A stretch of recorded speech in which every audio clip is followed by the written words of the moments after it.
नमस्कार, मैं हूं आपके साथ सृष्टि शेखर पांडे और आप देख रहे हैं न्यूज़ 18 का डिजिटल प्लेटफॉर्म। 1 फरवरी यानी बजट का दिन, लेकिन इस बार केंद्रीय कर्मचारियों के लिए असली खबर बजट स्पीच से पहले तय हो जाएगी।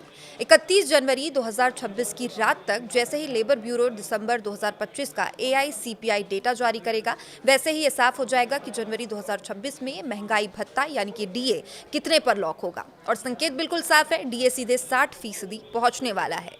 लेकिन अब सवाल ये है कि क्या सिर्फ 2% की बढ़ोतरी या 8वां वेतन आयोग से पहले सैलरी स्ट्रक्चर में ये बड़ा मोड़ है। तो जवाब भी सुन लीजिए, क्योंकि हर बार बजट से ठीक पहले एक शाम पहले सैलरी स्ट्रक्चर की दिशा तय करने वाला ये नंबर जारी होता है। डीए सिर्फ महंगाई की भरपाई नहीं, ये बेसिक पे है, पेंशन और 8वें वेतन आयोग से सीधा जुड़ा हुआ है।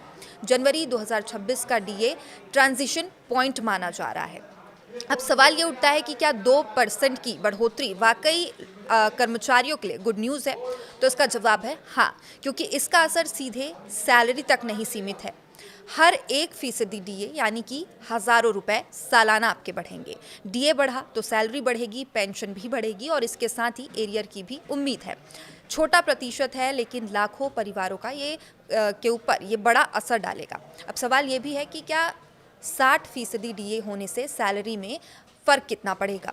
सीधे कैश इन हैंड बढ़ेगा, ये इसका जवाब है। उदाहरण समझिए कि अगर आपका बेसिक पे 50,000 है और मौजूदा जो डीए है वो 58% है, तो आपको इसमें 29,000 ऐड होते हैं। अगर नया डीए 60% हो जाता है तो इसमें आपके 30,000 ऐड होते हैं, यानी कि हर महीने के 1,000 ज़्यादा और सालाना 12,000 रुपये ज़्यादा। तो सीधा फ़ायदा पेंशनर्स के लिए भी है, 700 से 1,000 तक की इसमें मासिक बढ़ोतरी की संभावना है।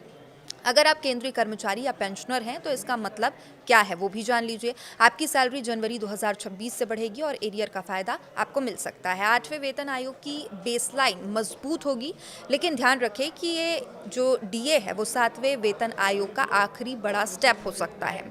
अब सवाल ये भी उठता है कि जनवरी 2026 का डीए इतना स्पेशल आखिर क्यों माना जा रहा है? तो क्योंकि इसके बाद डीए रीसेट हो सकता है। 8वें वेतन आयोग लागू होते ही डीए फिर से शून्य से गिना जाएगा और यानी जनवरी 2026 का डीए 7 सीपीसी सिस्टम का अंतिम बड़ा डीए रहेगा। और यही वजह है कि 60% का आंकड़ा ऐतिहासिक माना जा रहा है। अब सवाल है कि क्या 8वां वेतन आयोग डीए को प्रभावित करेगा? तो पूरी तरह नई बेसिक पे तय होगी और पुराना डीए नई सैलरी में एडजस्ट होगा। फिर डीए की नई गिनती शुरू होगी और इसलिए जनवरी 2026 का डीए फाइनल रेफरेंस पॉइंट बन जाता है। 1 जनवरी 2026 से कर्मचारियों का महंगाई भत्ता 60% पर कैलकुलेट होगा और हालांकि इसका ऐलान अभी नहीं हुआ है, ऐलान होने में मार्च तक का समय लग सकता है। आमतौर पर सरकार होली के आसपास कर्मचारियों को ये तोहफा देती है और उसके बाद नोटिफाई होता है, तब ये आपकी सैलरी में जुड़कर आता है।